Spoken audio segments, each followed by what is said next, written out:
Hello students, geography NCERT में आपको पता है हम लोग 11th क्लास के एनसीईआरटी कर रहे हैं। उसमें भी हम लोग क्या देख रहे हैं, फिजिकल इन्वायरमेंट वाली जो हमारी बुक है, ठीक है, उसके काफी चैप्टर हम लोग कर चुके हैं। 6 चैप्टर पर आज हम लोग फोकस करेंगे। 6 चैप्टर किस पर बेस्ड है, तो ऑब्वियस गाइस 6 चैप्टर अगर आप लोग एनसीईआरटी देखते चल रहे होंगे तो आपको पता होगा कि इसका जो 6 चैप्टर है वो सॉइल पर बेस्ड है। ठीक है, तो रफ एस्टिमेट एक ले लीजिए कि इंडिया में क्या है। एक मिनट।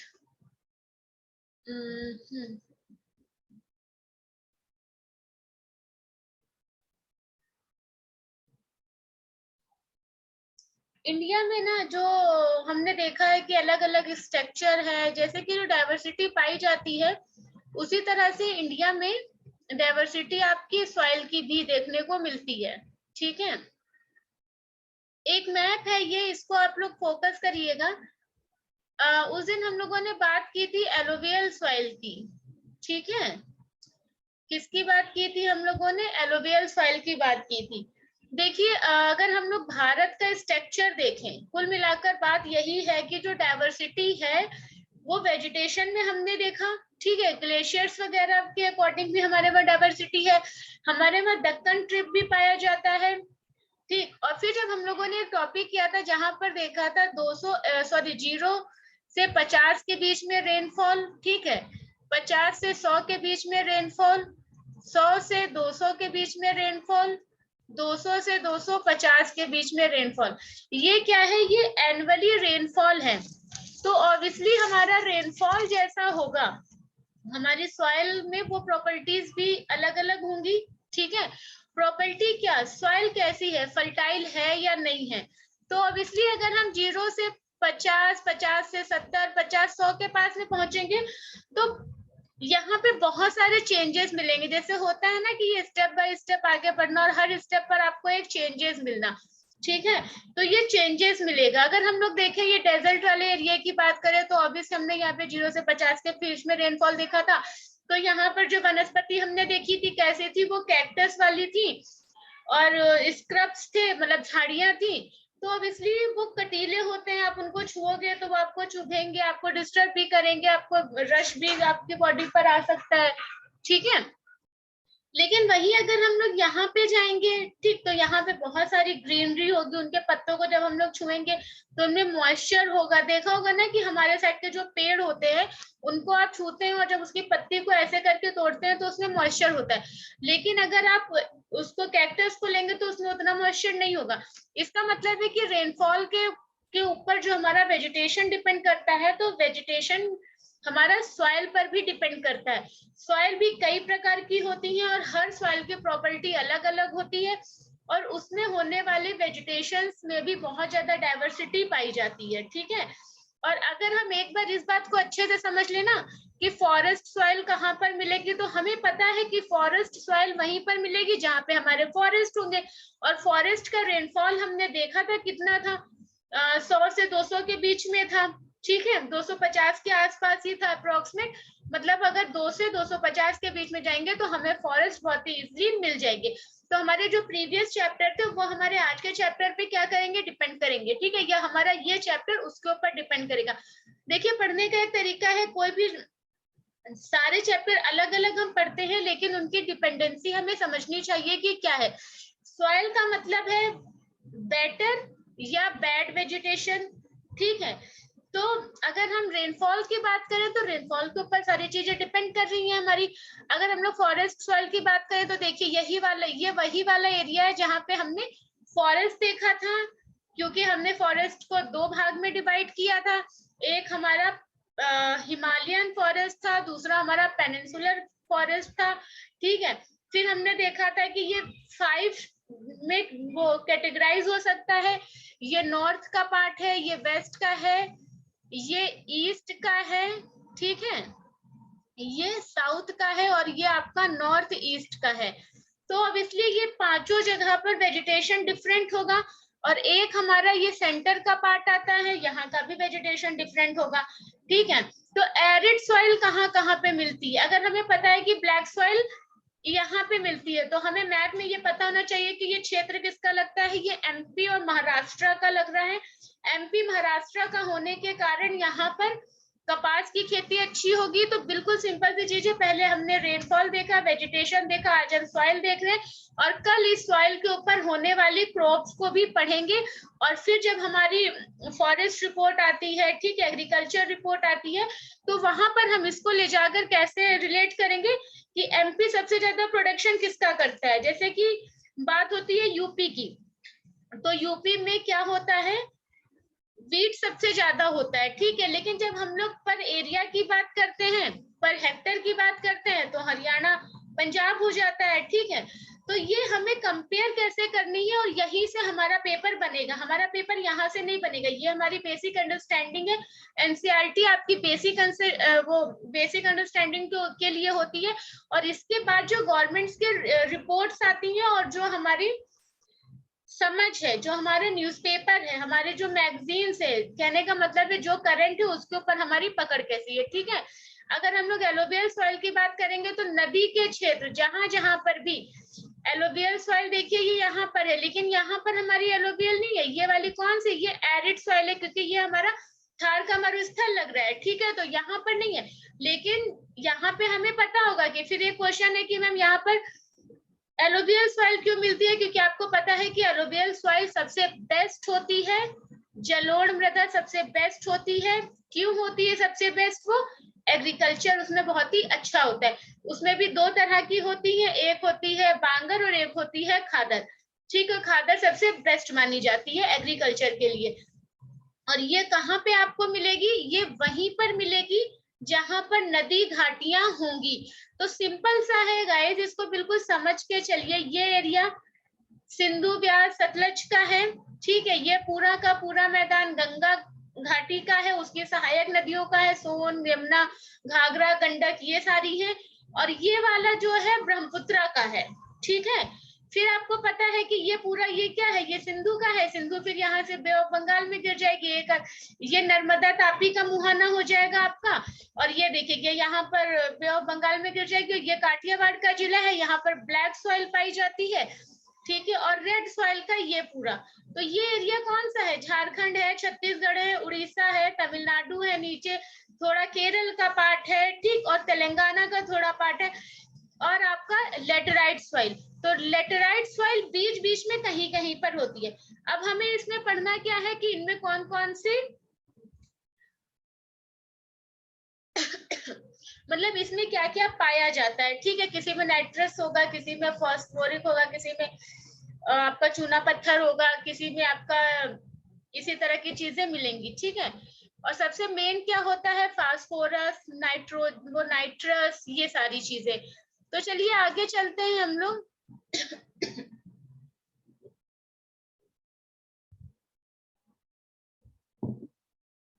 आगे चलते हैं और अपने क्वेश्चंस पे आते हैं।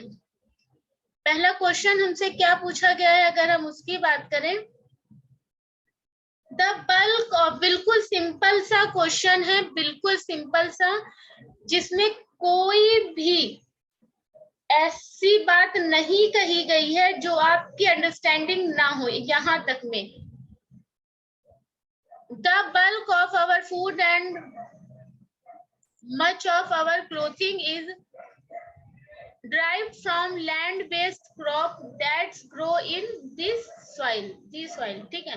तो बिल्कुल सही है कि हमारे भोजन और हमारे कपड़ों का बड़ा हिस्सा, क्योंकि आपके कपड़े कहाँ से बनते हैं, सूत से, या मतलब रेशम का कीड़ा होता है, या जैसे कि वो धागे बना रहे कपास होता है हमारा, ठीक है, तो उसी से बनता है। वो कहाँ पर ग्रो किया जाता है, लैंड पर ग्रो होता है। तो पहला स्टेटमेंट बिल्कुल सही है, जनरल अवेयर सोर्स, एकदम जनरल क्वेश्चन नहीं है, जनरल अवेयरनेस का।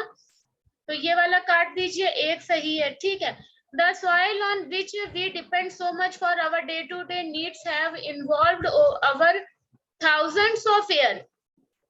बिल्कुल सही बात है, क्योंकि हम और आप इस बात को बहुत अच्छे से जानते हैं कि पृथ्वी का ये वाला जो पार्ट है, ये वाला, इसको हम लोग ज्योग्राफी में करेंगे, जब फिजिकल ज्योग्राफी करेंगे, तो ये जो क्रस्ट का पार्ट है ये बहुत सालों में बना है, ठीक है।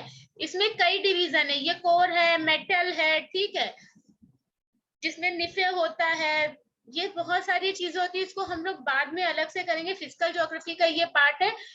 और ये देखिए, ये वाला जो पार्ट है ना हमारा, इस पे हम लोग एग्रीकल्चर का काम करते हैं, और इसमें ह्यूमस होता है, इसमें बहुत सारे केमिकल कंपोजिशंस नेचुरली हो रहे होते हैं, ठीक है।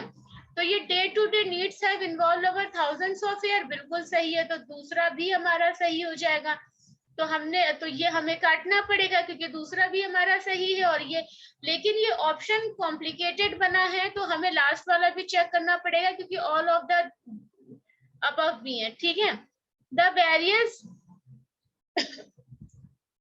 agents of weathering and gradations have act upon the parent rock material to produce a thick layer of soil. तो अपक्षय और श्रेणीकरण के विभिन्न कारकों ने मिट्टी की एक मोटी परत बनाने के लिए मूल चट्टान सामग्री पर काम किया है, तो ये आपका सही नहीं होगा, ठीक है।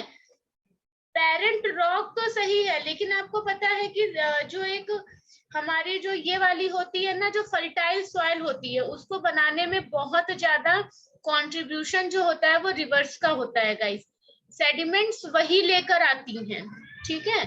तो इसका आंसर क्या होगा आपका, ए हो जाएगा। ए में क्या है, 1 और 2, ठीक। अब ये देखिए, इसको भी हम लोग आगे, इस पर भी एक क्वेश्चन है।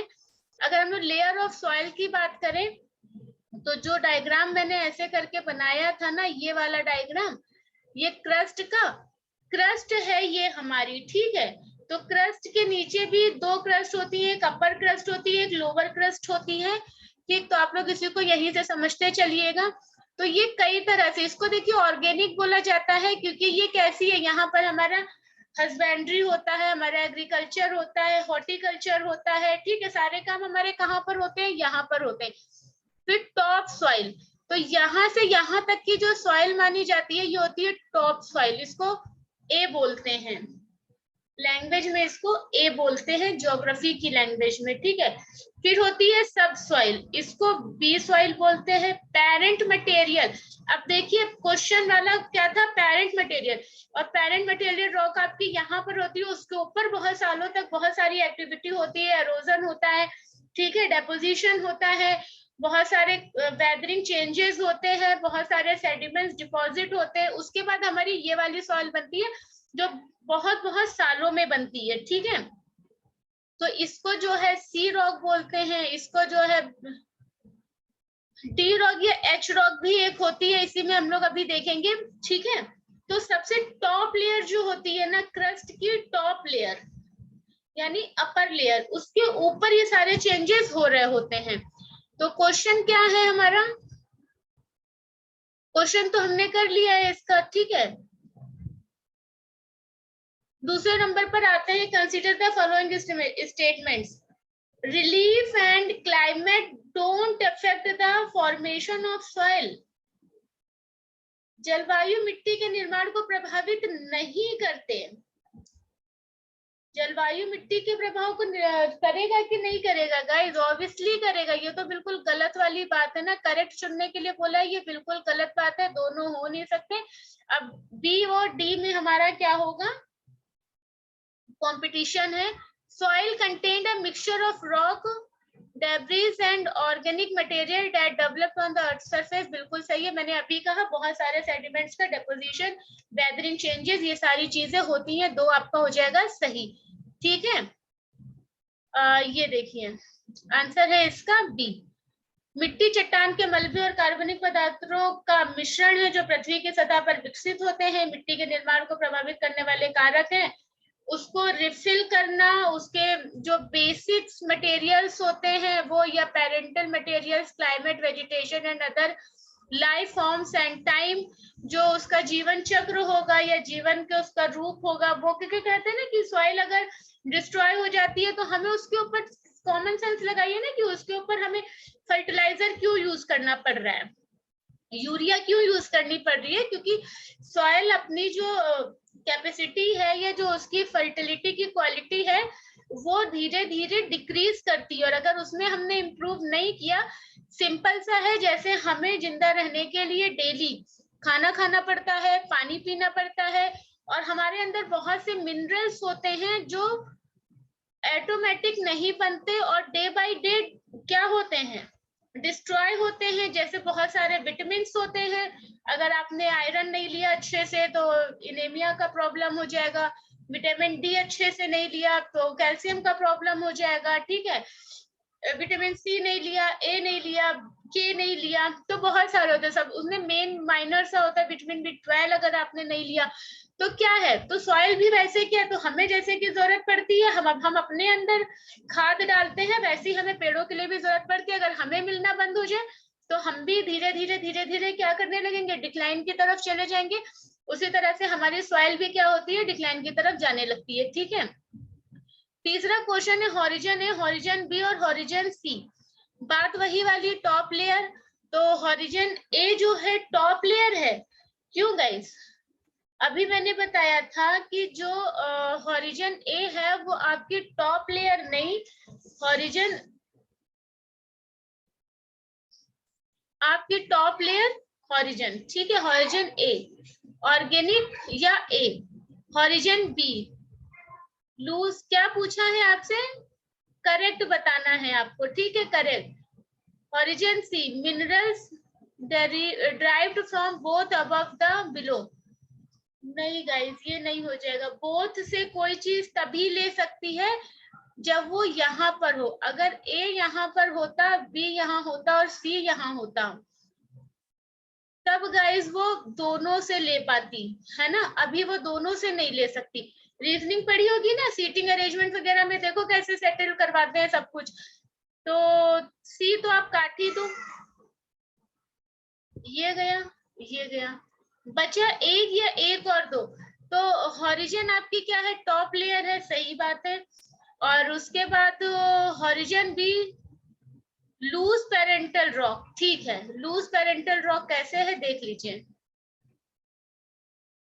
ये है आपकी पेरेंटल रॉक, ठीक है, ये आपकी ए रॉक, ये आपकी बी रॉक। एक होती है ऑर्गेनिक, देखिए ऑप्शन में अगर ओ दिया होता तो हमारी टॉप लेयर ओ ही होती, लेकिन यहाँ ऑप्शन में दिया हुआ है ए, तो हम इसको टॉप सॉइल मान रहे हैं और इसको हम लोग ए मान के ही चलते हैं, इसको बी मान के चलते हैं, पेरेंटल रॉक को सी मानते हैं और बेड रॉक को हम लोग फोर्थ मानते हैं यानी डी मानते हैं, ठीक है।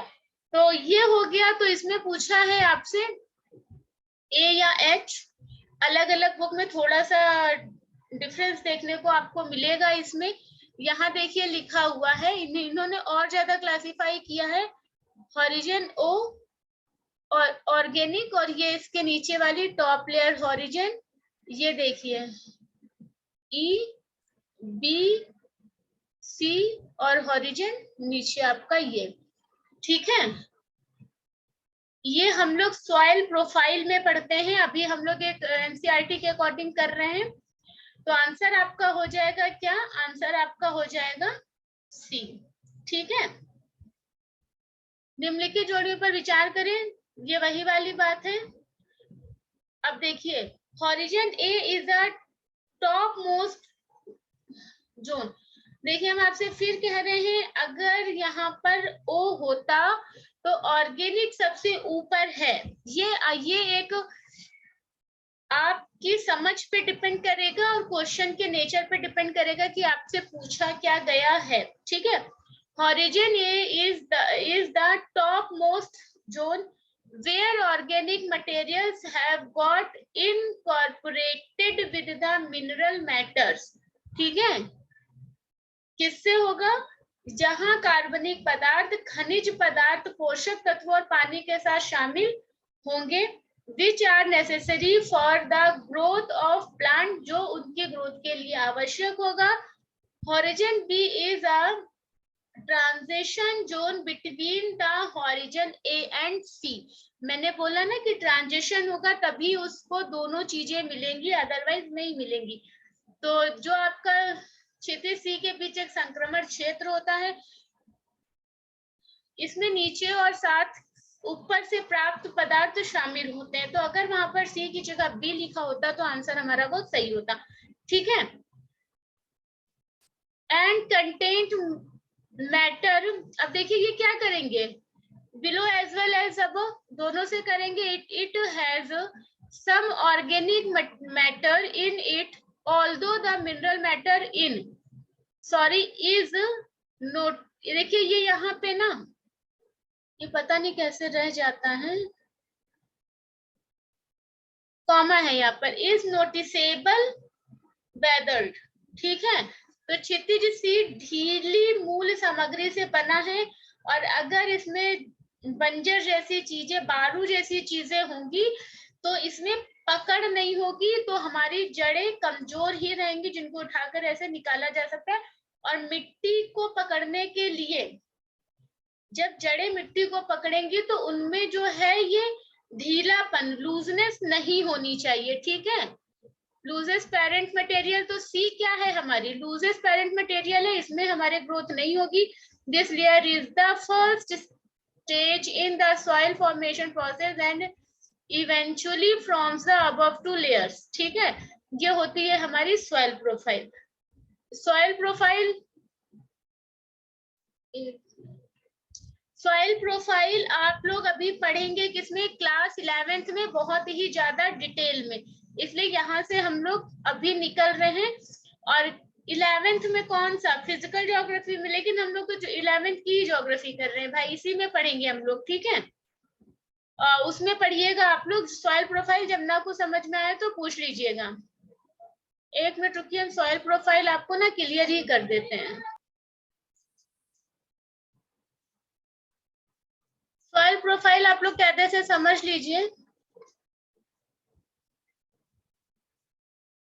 एक पेज तक नहीं है इसमें, एक मिनट रुकिएगा आपको।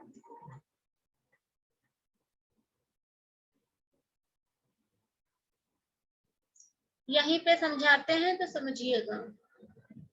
अगर हम सॉइल प्रोफाइल का डायग्राम बनाए गाइस, तो देखिएगा, हमने डायग्राम तो देखा ही है सॉइल प्रोफाइल का, यहाँ पे ही डिस्कस करते हैं। ठीक है। इसको बोलेंगे ओ। ठीक। उसके नीचे आपकी हो जाएगी ए, जैसे ये दिया हुआ है हॉरिजन। फिर आपकी एक वो, उसको लिख लीजिएगा 0 से 2, 0 से 2। फिर आपकी ए जो मिलेगी वो 2 से मिलेगी आपको 30। ठीक है, ऐसे। फिर आपको मिलेगी 30। सबसे ज्यादा ये जो बी वाली है ना आपकी, ये वाली बी वाली, फिर ये जो आपकी बी सॉइल है ये वाली, इसमें देखिए कुछ अलग क्लासिफिकेशन है और एनसीईआरटी में कुछ अलग क्लासिफिकेशन है। हम लोग एनसीईआरटी के अकॉर्डिंग कर चलेंगे। ये हो जाएगी हमारी 30 से, बी की बात चल रही है, ये हो जाएगी हमारी 30 से 30 नीचे तक। ठीक है। और फिर ये हो जाएगी 48, ये वाला। ये कौन सी होगी हमारी, ये एनसीईआरटी का क्लासिफिकेशन है, ये हो जाएगी ये। तो अगर अब हम लोग बात करेंगे कि ओ, तो ओ तो हमें पता है ये वाली है। ठीक है। इसमें ह्यूमस होता है और जितने भी बायोलॉजिकल चेंजेस होते हैं वो आपके यहीं पे देखने को मिलते हैं। इसके बाद हमारा जो होता है ए होता है, ये हमारा ए होता है, ये वाली लेयर जो है ओ के जस्ट नीचे वाली। तो आमतौर पर ये ब्लैक कलर की होती है, किस कलर की होगी, ब्लैक कलर की होगी। ठीक है। इसमें जो है पदार्थों में बहुत ज्यादा मतलब मिक्सअप मिलेगा, मतलब ये हमारी एक ऐसी सॉइल होगी जो हमारी ओ के लिए ऑर्गेनिक का काम करेगी। बी वाली क्या होती है, नीचे होती है, चिकनी होती है और गाद की तरह होती है। ठीक है। सी वाली जो होती है सबसे खराब चट्टान होती है। तो अगर हम लोग सी की, इसकी बात करें तो ये सबसे खराब होगी। पेरेंटल रॉक मतलब एक ये रॉक थी, इस रॉक के ऊपर डिपोजिशन होता गया होता गया होता गया, तो ये हमारी सी रॉक थी। और ये जो ये सी रॉक थी जो डिपोजिशन होता गया, ये बी हो गई। और इसके ऊपर एक लेयर बनके तैयार हो गई, वो ए हो गई। उसके ऊपर फर्टाइल लेयर हुई तो वो ओ हो गई। इस तरह से ये पूरा सिस्टम काम करेगा। ठीक है, सॉइल के बारे में एक बात और सुन लीजिए, इसका क्लासिफिकेशन दो तरह से किया जाता है। ठीक है, ये जहां की है, जैसे कि ये हमने बात करी, ये रॉक थी हमारी लखनऊ की, ठीक है, या मान लीजिए कि ये क्या है, यूपी की रॉक है। ठीक है, एक ये, लेकिन लखनऊ की मानिए, ये तराई क्षेत्र की, ये यहाँ से क्या अपर्दन हो गया इसका, मतलब यहाँ से ये रॉक हवा के साथ कहीं और गई और यहाँ पे जमा हो गई। तो अब इसलिए जब ये यहाँ पर जमा होगी तो इसको क्या बोलेंगे, परिवहित मृदा, यानी जो कहीं से बहकर आई हो वो यहाँ पर क्या हो गई हो, जमा हो गई हो। ठीक है, और ये वाली स्थानजन्य मृदा, या जो हम बात करते हैं किस चीज की, स्थानजन का इंग्लिश क्या होता है मुझे अभी पर्टिकुलर याद नहीं है। तो ये आपकी क्या हो जाएगी, वह स्थान जो मतलब थी जहां पे थी और दूसरी जगह वो प्रभावित होकर चली गई। ठीक है, फिर ICAR की बात याद रखिएगा, ये वाली तो बात हो गई, ICAR की बात भी आप लोग याद रखिएगा। ICAR ने इसको दो प्रकार से डिवाइड करा है, एक आपकी होती है बृहद यानी ग्रेटर, और एक होती है आपकी लघु। ठीक है, जो मतलब छोटे छोटी जगह पे पाई जाती है, हमने अभी पीछे देखा था कि कहाँ पर वो पाई जाती है। तो जैसे जलोढ़ मृदा, पीली मृदा, ब्लैक सॉइल और लेटेराइट मृदा, ये मैक्सिमम जगह पे पाई जाती है, लेकिन पर्वतीय मृदा, पिट मृदा और लवणीय सॉइल, ये सब जो है पूरे भारत में कहीं कहीं पर पाई जाती है। ठीक है, ये इसका क्लासिफिकेशन था, इसको जरा आप लोग अच्छे से समझ लीजिएगा, बाकी कोई प्रॉब्लम होगी तो बता दीजिएगा। इसके बाद हम लोग आते हैं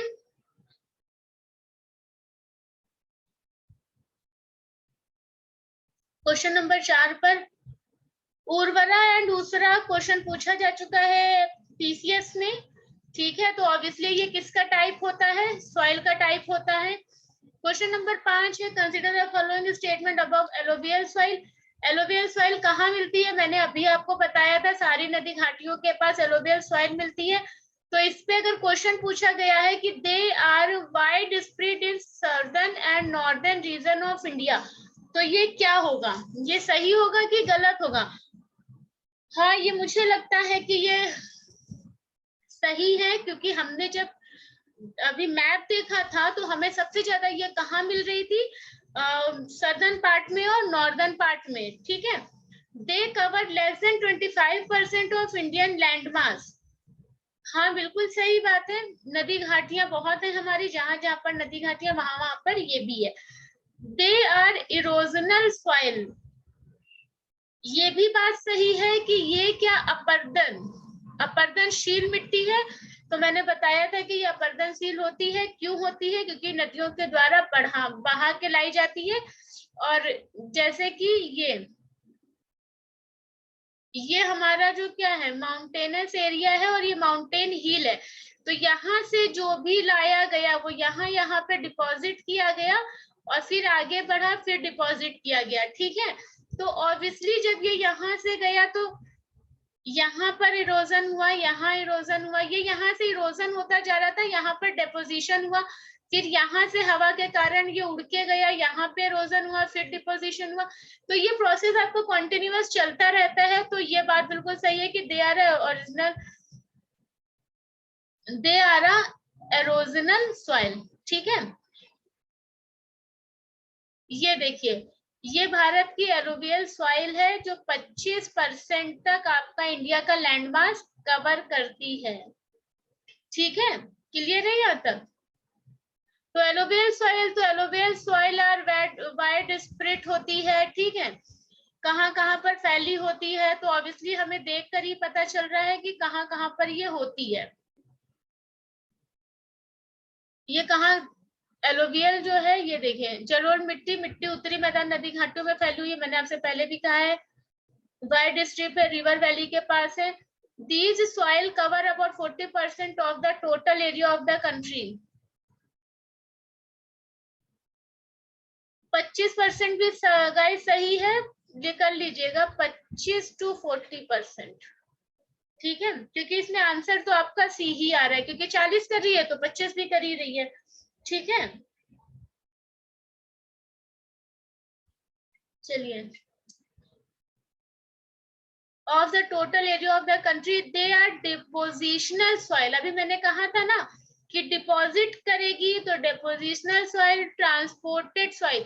हाँ, जो परिवहित मृदा होती है उसको ट्रांसपोर्टेड सॉइल बोलते हैं। And deposit by a river and, उनके जो उनकी शाखाएं होंगी उनके द्वारा, थ्रो अ नैरो कॉरिडोर। देखिए, राजस्थान की बात की थी, वहां पर बहुत कम थी।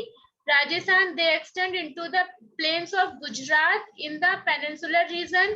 दे are found in deltas of the east coast and in the river valleys. ठीक है, the alluvial soil very is nature from sandy. देखिए, सैंडी लोमी टू क्ले तो ये होगी क्योंकि ये बहुत ऊपर से आ रही है। मैंने बताया था कि ये क्या करेगी, ऐसे करके शिवालिक के नीचे उतरेगी तो पहाड़ के नीचे बड़े बड़े पत्थर होंगे, लेकिन जब उसके नीचे से बह के जाएगी तो सब ये महीन महीन गाद अपने साथ लेकर जाती है। हैव डेवलप्ड खादर एंड बांगर, बिल्कुल सही है। खादर बांगर दो तरह की बनती है, जो मोटे मोटे पत्थर वाली होती है उसे बांगर कहते हैं, जिसमें एग्रीकल्चर नहीं अच्छा होता है, और खादर उसे कहते हैं जो बढ़िया सी फर्टाइल वाली होती है। Khadar is the new alluvial and is deposit by the flood annually. तो अब ये देखिए, जो भांगर है वो तो लाई गई है, कभी जमा हो गई थी, अब तो पानी उसी के नीचे से निकल रहा है। तो एलोवियल में जो खादर होगी वो न्यूली सॉइल हो जाएगी आपकी, और क्या हो जाएगी, जैसे कि कोसी का मैदान, सॉरी कोसी नदी का फ्लड एरिया बिहार। ठीक है, तो क्या होगा, बाढ़ आ गई। अब बाढ़ का जो कैचमेंट एरिया की हमने बात की थी वो तो ये थी, लेकिन जब बाढ़ आई तो वो उसने अगर इतना एरिया कवर किया है तो ऑब्वियसली उसका सेडिमेंट भी फिर फैला होगा, तो पानी तो बह जाएगा, लेकिन प्लेन एरिया था वो सेडिमेंट छोड़ के ही चली जाएगी। तो वो क्या हो जाएगा, न्यू एलोवियल सॉइल का मतलब हुआ बहुत ही बढ़िया फर्टाइल सॉइल, जो कि एग्रीकल्चर के लिए बहुत ही अच्छी होगी। Which riches to the soil, मैंने बताया, ये देखिए ये हो गया bhangar represented as a system of older alluvial. ये क्वेश्चन देखिए खादर बांगर से बहुत बार क्वेश्चन पूछे जा चुके हैं, तो इसको याद रखिएगा। ठीक है, both khadar and bangar soil content calcareous consultation. ठीक है, these soils are loamier and more clayey in the lower and middle Ganga मैदान, ब्रह्मपुत्र वैली, फिर वही नदी घाटियां। Alluvial soil are intensively cultivated. मैंने आपको बताया था कि ये कल्टीवेटेड होगी, यानी एग्रीकल्चरल बेस्ड होगी। ठीक है, ये हिंदी में लिखा है, पूरा पढ़ लीजिएगा। फास्फोरस, पोटास, ये सब तो ऑब्वियसली इसमें होगा ही होगा। Consider the following statement about black soil की बात कर रहे हैं, तो these soils are mostly found in the regions of Deccan Plateau। तो क्या होगा गाइज, ये मिलेगी कि नहीं मिलेगी वहां पे, तो ऑब्वियसली दक्कन प्लेट में हमने देखा था, महाराष्ट्र भी हमारा दक्कन प्लेट, एमपी भी हमारा दक्कन प्लेट में लगता है। एक सही होगा तो फिर एलिमिनेशन प्रोसेस से बी हम लोग काट देंगे। They are also known as a regur soil या ब्लैक कॉटन सॉइल। ये बात भी सही है गाइज कि इसको रेनगुर या ब्लैक सॉइल भी बोलते हैं। This soil exhibit a tendency of self plugging, ये बात गलत है। ठीक है, इन मिट्टी में स्वयं जुताई की प्रवृत्ति प्रदर्शित होती है नहीं, इनमें मेहनत ज्यादा होती है, इनमें जुताई करनी पड़ती है। आंसर आपका हो जाएगा, ये गलत दिखा रहा है भाई ए, नहीं नहीं सही है गाइस। इन्हें रेंगुर या काली मिट्टी या कपास के नाम से जानते हैं, ये सही है। ज्यादातर दक्कन प्लेट में ये भी सही है। इन मिट्टी में स्वयं जुताई की प्रवृत्ति, हाँ ठीक है, होती है, क्योंकि इनमें बहुत सारी दरारें भी कहीं कहीं पर देखने को मिलती हैं। ठीक है, ये सारे आपके सही हो जाएंगे। सॉरी गाइस, वो बाय मिस्टेक दिमाग में कुछ और ही चल रहा था मेरे। ये देखिए, ये ब्लैक सॉइल का एरिया है और पूछा आपसे यही गया है। तो black soil cover most of Deccan plateau which includes parts of Maharashtra, Madhya Pradesh, Gujarat, Andhra Pradesh and some part of Tamil Nadu. तो ये वाला पार्ट है पूरा in the upper ridge reaches of the Godavari and the Krishna and the northwest part of the Deccan plateau, the black soil is very deep. ये क्या होती है, बहुत ही गहराई में होती है. These soil are also known as rainbow soil or black cotton soil. These black soil are generally clay, deep and impermeable. The soil and becomes sticky when wet and shrink when dried. तो ये क्या होगी आपकी, कैसी होगी, देख लीजिए यहाँ पर. सूखने पर सिकुड़ती है, चिपचिपी होती है. पहले जब गीली होगी तो फूली जैसी होगी, और जब इसमें धूप लगेगी तो ये सुकड़ना चालू कर देगी. ठीक है. और ये स्पेशली किसके लिए होती है, स्पेशली ये होती है कॉटन के लिए. Self ploughing because of this character, slow absorptions and loss of moisture. Absorption धीरे धीरे होगा और लॉस ये मॉइस्चर करेगी अपना. It black soil retain the moisture for a very long time, which help the crop, especially the rain fit ones, to sustain every during the dry season. Chemically the black soil are rich in, ये चीजें, ये वाली line याद कर लीजिएगा. बाकी कुछ याद करिएगा कि नहीं, ये कर लीजिएगा कि इसमें क्या क्या होता है. फास्फोरस होता है, नाइट्रस होता है, मैग्नीज होता है. ठीक है. तो ये वाली चीजें, लोहा, चूना, ये सारी चीजें याद कर लीजिएगा. They also contain potash. Potash बहुत ही होता है, बट इंपॉर्टेंट भी होता है उसके लिए. But they lack in phosphorus, nitrogen and organic material. तो ये वाली लाइन जितनी थी ये आपके लिए मोस्ट इंपॉर्टेंट है, बाकी कुछ नहीं इसमें इंपॉर्टेंट है. ठीक है. याद रखिएगा इसमें होता क्या क्या है. लाइमस्टोन होता है, मैग्नीज होता है, एल्यूमिना होता है, आयरन होता है. ठीक. क्या क्या नहीं, और पोटास होता है. फास्फोरस नहीं होता है, नाइट्रोजन नहीं होता, ऑर्गेनिक मटेरियल्स नहीं होते. कृष्णा नदी घाटी, गोदावरी घाटी, यहाँ सब में मिलता है. उत्तर प्रदेश के मैदानों में मिलता है. Consider the following. जैसे अब बात कर रहे हैं लेटेराइट मृदा के बारे में, हमको बात करनी है. तो लेटेराइट मृदा के बारे में बात अगर हम करें, they are developed in areas of low temperature and rich rainfall. Laterite mrida, they are developed in area of low temperature and high rainfalls. Correct once पूछा है, सही है पहला स्टेटमेंट. बी वाला काट देंगे guys. These soil are the outcome of intense leaching due to tropical rains. अब हमने जो पीछे वो देखा था मैप, अगर आपको याद हो तो उसके अकॉर्डिंग ये बात सही होगी, क्योंकि ये हमें कहाँ पे मिलता है, यहाँ पे रेनफॉल हाई होता है, और रेनफॉलिक वाला जो एरिया था वहां हमने इसको देखा था. They are poor in organic material, nitrogen and calcium. सही है. They can't be used for cultivation in any circumstances. गलत है. इसमें सर्कमस्टांसेस ऐसा कोई नहीं है कि इसमें एग्रीकल्चर नहीं होगा. आंसर आपका हो जाएगा इसका ए. 1, 2 और 3. ठीक है. अब हम लोग बात करते हैं लेटेराइट सॉइल की. तो laterite has been derived from the Latin word. ये सब तो छोड़िए, पढ़ लीजिएगा अपने उसके लिए.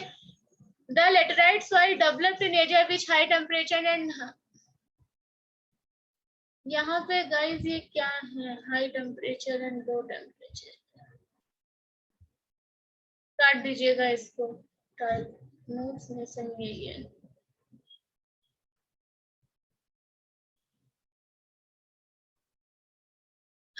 एक काम करिएगा, मेरे हिसाब से ये जो लो टेम्परेचर है ये हाई रेनफॉल वही होगा जहां पर हाई टेम्परेचर होगा. तो ये वाला जो है गलत हो जाएगा. ठीक है. और इसमें ऑप्शन कोई आपका ऐसा है नहीं, इसलिए हम लोग किसी में करेक्शन कर लेते, ये हाई ही होगा. मैंने भी उस वक्त गलत पढ़ दिया था, लेकिन इसको सही कर लीजिएगा. ठीक है.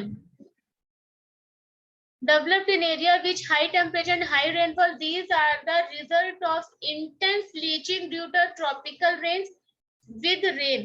Lime and silica are leaves. देखिए इसमें क्या क्या मिलेगा आपको, लाइम मिलेगा, सिल्का मिलेगा. ठीक है.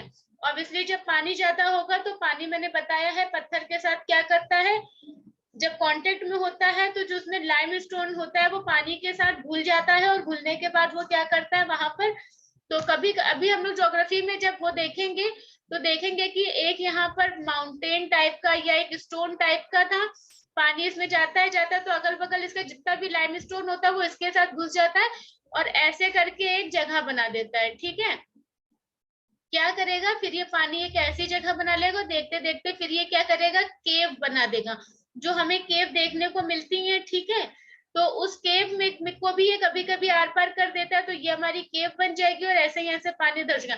फिर देखते देखते ऐसे स्ट्रक्चर फॉर्म हो जाएगा, एक पिलर ही बचेगा। ठीक है, फिर देखते देखते मशरूम स्ट्रक्चर बन जाएगा। तो कई सारे स्ट्रक्चर फॉर्म होते हैं जब लाइमस्टोन हमारा क्या करता है, वाटर के कांटेक्ट में आता है। तो हैवी रेनफॉल है, हाई टेम्परेचर है, तो लाइम होगा ही होगा, सिल्का होगी उसमें। ठीक है, सॉइल रिच किसमें है हमारी, आयरन ऑक्साइड, एल्यूमिनियम। ठीक है, एल्यूमिनियम। और इसमें क्या होगा, ह्यूमस कंटेंट हो जो है हमारा, soil is removed fast by bacteria that thrives well in high temperature. These soils are poor in organic material, nitrogen, phosphate and calcium. ये यही वाली बातें यहाँ से यहाँ तक याद रखने वाली है कि इनमें क्या क्या नहीं होगा। While iron oxide and potash are in excess, ठीक है, इसमें पोटास की एक्सेस होगी। और ये वाली जो होंगी आपकी, hence laterite soil is not suitable for cultivation, क्योंकि आपको पता है कि जो हमारा एग्रीकल्चर होता है वो हर क्रॉप के अकॉर्डिंग उसमें वाटर लेवल भी उसका अलग अलग होता है। ठीक है, तो जो लेटराइट सॉइल है वो एग्रीकल्चर के लिए नहीं होगी। However, applications of the major and the fertilizer are required for making the soil fertile for cultivation. Red laterite soil in Tamil Nadu, Andhra Pradesh, Kerala, ये सब कभी नहीं पूछता है गाइस। सिंपली सा, बहुत सिंपल रखिए स्टडी को, ये बस समझते चलिए कि कहाँ पे कौन सी सॉइल मिलती है हमारी। ठीक है, खेती के लिए मिट्टी को उपजाऊ बनाने के लिए खाद उर्वरकों का प्रयोग किया जाता है। तमिलनाडु, आंध्र, केरल में लाल लेटराइट मृदा होती है जिसमें काजू के वृक्ष लगाए जाते हैं। लेटराइट मिट्टी को घर के निर्माण में प्रयोग के लिए ईंट के रूप में व्यापक से काटा जाता है। तो आपको पता है कि लाल वाले यूपी में भी बहुत सारे जो ब्रिक्स के वो है प्लांट लगे हुए हैं। ठीक है, जहाँ पे वो मिट बनाया जाता है। तो जो रेड है, क्योंकि हमारे वहां की भी सॉइल कहीं कहीं पर रेड है यूपी की, तो लेटराइट मिट्टी को घर बनाने के लिए तब कर्नाटक, केरल, तमिलनाडु, मध्य प्रदेश, असम में पहाड़ी इलाकों में पाई जाती है। ठीक, तो मैंने पहले ही आपको मैप दिखा दिया था। एरिड सॉइल की बात करेंगे तो obviously they are generally sandy and saline in nature. तो ये सही है कि नहीं है, nitrogen and phosphate is insufficient in these soil or they lack humus and moisture। तो देखिए ह्यूमन एंड मॉइस्चर इसमें होगा या नहीं होगा वो तो बात की बात है, लेकिन बात ये सही है। ठीक है, और they are generally sandy and saline in nature, ये भी सही है। लेकिन अगर ये बात करें कि इसमें नाइट्रोजन फॉस्फेट जो है आपका इनसफिशिएंट होगा तो नहीं, वे आमतौर पर रेतीले और खारे प्रकृति के होते हैं। इन मिट्टी में नाइट्रोजन फॉस्फेट अपर्याप्त होता है, इनमें ह्यूमस और की कमी होती है। तो देखिए सी वाला हमारा सही है, दो गलत है। ठीक, तो ये सॉइल कहाँ कहाँ पर है, ये पहले देख लिया। हमारी एरिड सॉइल मिलती कहाँ पर है, ये डेजर्ट वाले एरिया में। ठीक है, जो हमारा डेजर्ट वाला एरिया है। Arid soil range for red to brown in colours, तो ये रेड नाम से ही एरिड सॉइल कैसी होगी, ये रेड होगी या ब्राउन कलर की होगी। They are generally fat in structure and saline in nature. In some areas the salt content is so high, समुद्र के सॉरी यहाँ पे ये बात कर रहे हैं। ठीक है, इनमें जो क्या होगा, salt in obtained by evaporating the saline water। तो due to the dry climate, high temperature and accelerated evaporation, तो क्या होगा, टेम्परेचर हाई होगा।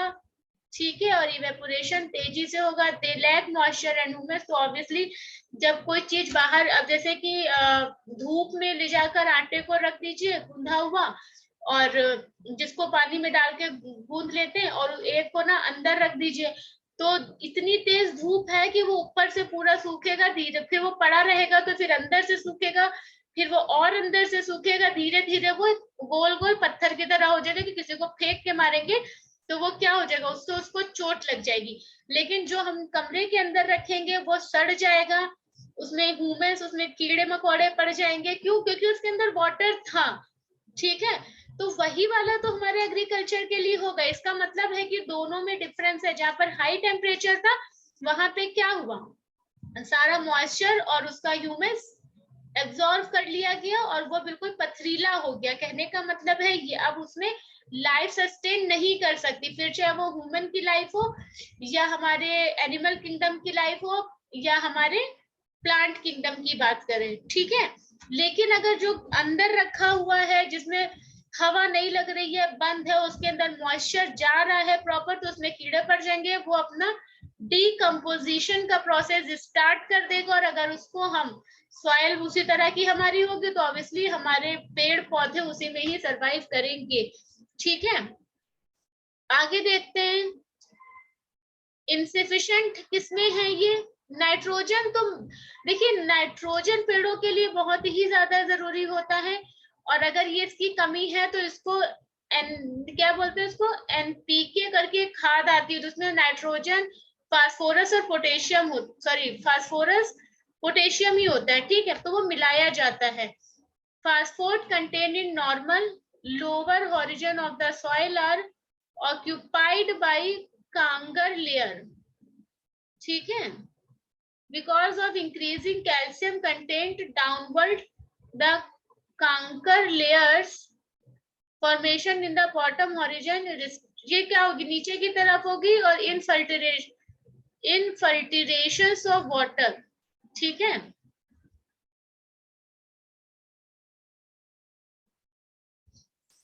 as such when irrigation is made available the soil moisture is ready available for the sustainable plant growth। अच्छा, अब आपको ये लग रहा होगा कि मैम इसको समझा क्यों नहीं रही है, इसको पढ़ के क्यों बता रही है? तो गाइस देखिए, जो समझाने वाले टॉपिक होते हैं उनमें समझाया जाता है, ये आपके रटने वाले टॉपिक होते हैं। ठीक है, एनसीईआरटी में भी इसके एग्जांपल्स नहीं दिए होते आपके। ठीक है, इनको आपको ऐसे ही समझना पड़ेगा कि शुष्क मृदा है, एरिड सॉइल की बात कर रहे हैं तो वो लाल या भूरे रंग की होगी, उसमें नमक की मात्रा अधिक होगी, उसमें वाष्पीकृत होगा। तो जब पानी वाष्पीकृत होगा तभी नीचे कुछ हमें मिलेगा सेडिमेंट्स के रूप में, जो हमारा नमक होगा। ठीक है, वो कंकड़ परतें आ जाती हैं इसमें, क्योंकि आपको पता है कि इसका मॉइस्चर ड्राई प्लेस में है, हाई क्या है टेम्परेचर है, लो रेनफॉल का एरिया है। ठीक, तो ये आपकी रटने वाली ही चीजें होंगी। Consider the following statement about peat soil.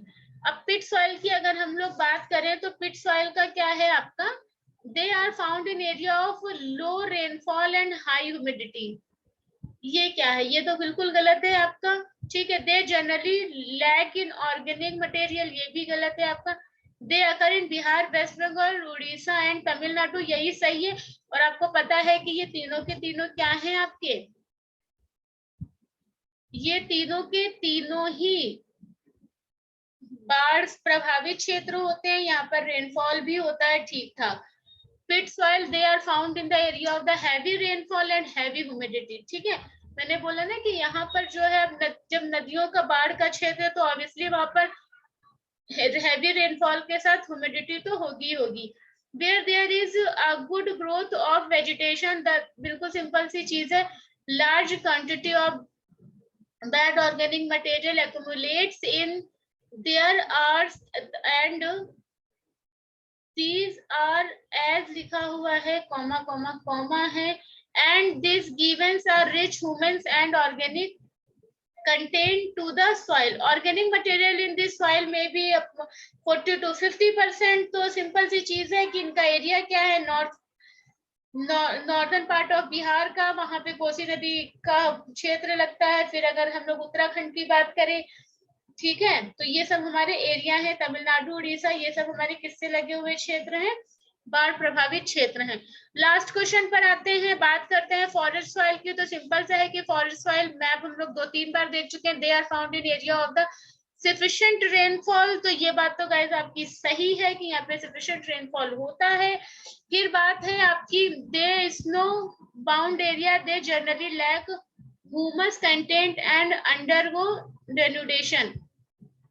तो गाइस बात ये भी आपकी सही है, क्योंकि फॉरेस्ट एरिया, और फिर आपको पता है हमने हिमालय देखा है, और हिमालय में एक टाइम पर वो ऊंचाई पर है, और उसके बाद वो सब ट्रॉपिकल रीजन में है, वहां पर टेम्परेचर हाइट के अकॉर्डिंग डिक्रीज होता है। ठीक है, कई बार इस पे हम लोग बात कर चुके हैं। They are generally loamy and slaty in upper slope and, ये नहीं गाइस हो सकता, तो ये नहीं होगा, आंसर आपका हो जाएगा ए। ठीक है, ये आमतौर पर ऊपरी ढलान पर दोमट और सिलेटी घाटियों में मोटे होते हैं, नहीं, ऐसा कुछ नहीं होता है।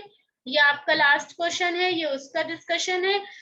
फॉरेस्ट सॉइल का, as the name suggest, forest soil are formed in the forest areas where sufficient rainfall is available. The soil varies structure and texture depending on the mountain environment where they are formed.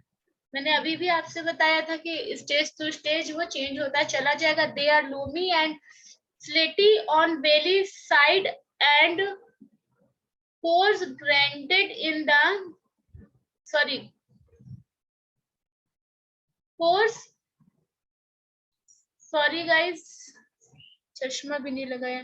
Cores graded in the upper slope in the snow bound area of the Himalayan, they experience denudations and are acidic with low humus content. ठीक है, the soil found in the lower valley are fertile. ठीक, तो इसमें क्या होगा, अनाच्छादन का अनुभव करते हुए कम हुमस सामग्री के साथ अम्लीय होते हैं। निचली घाटियों में पाई जाने वाली मिट्टी उपजाऊ होती है। इसको देख लीजिए गाइस, कभी कभी प्रोनाउंसिएशन में जो डिस्टरबेंस हो जाता है उसका ये है कि माइंड में बहुत कुछ चलता रहता है। ठीक है, तो वो बहुत तेजी में खींचने की वजह से वो गलत है तरीका, लेकिन अभी जब आप लोग प्रैक्टिस में आएंगे ना तो आपको भी लगेगा कि पढ़ने का, लिखने का और समझने का तरीका सेम होना चाहिए, बट मेरा प्रोनाउंसिएशन कहीं कहीं पर गलत हो जाता है, उसका इशू मत करिएगा। चीजें अगर ना समझ में आए तो मुझसे जरूर डिस्कस करिएगा।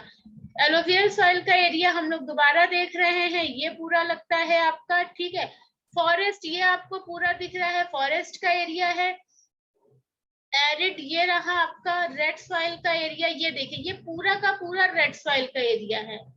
ठीक है, ये पूरा का पूरा रेड सॉइल है, ब्लैक सॉइल का एरिया आपका ये है।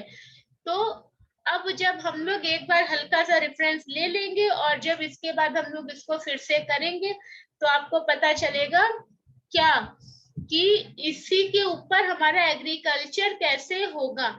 चलिए गाइस, सॉरी जो मेरा प्रोनाउंसिएशन का थोड़ा सा इशू हो जाता है, क्योंकि दिमाग में बहुत कुछ हो जाता है और तेजी में पढ़ के निकलने के चक्कर में हो जाता है, इसी वजह से हो जाता है वो, क्योंकि काम भी सुबह से बहुत होता है। ठीक है, और बाकी कोई अगर स्टडी से रिलेटेड प्रॉब्लम हो तो आप मुझे से बात कर सकते हैं। Okay guys, bye.